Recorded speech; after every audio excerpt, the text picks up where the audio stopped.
स्वागत है आप सभी का एक और एपिसोड में। मैं सईद खान और आप देख रहे हैं हकीकत इंडियन टीवी। ईरान के सुप्रीम लीडर आयतुल्लाह अली ख़ामनेई ने आज जुमे का खुतबा दिया और उसमें कुछ बड़े ऐलान किए हैं। इस मुख्तसर से वीडियो में मैं उसी पर बात करने वाला हूँ। ईरान के सुप्रीम लीडर आयतुल्लाह ख़ामनेई ने आज जुमे को कहा है कि ईरान और उसके सहयोगी देश इजराइल के मुकाबले पीछे नहीं हटेंगे।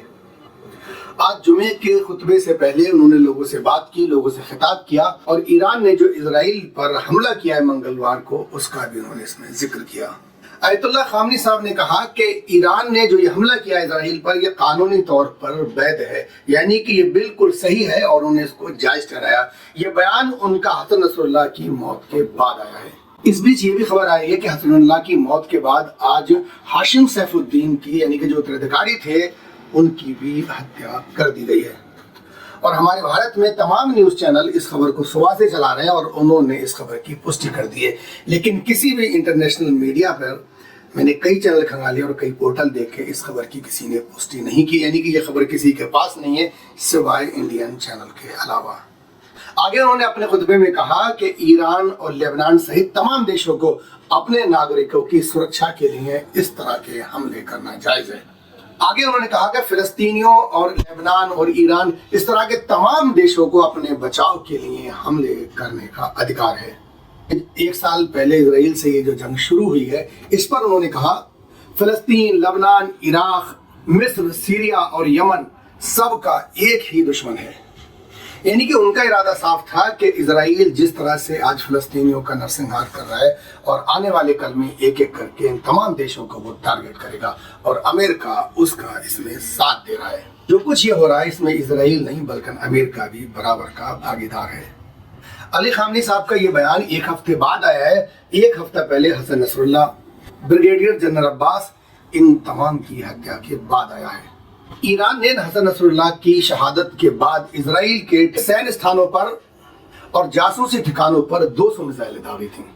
उन्होंने कहा कि मुस्लिम राष्ट्रों को एकजुट होकर ज़ायनिस्ट शासन के खिलाफ विशेष कदम उठाना चाहिए।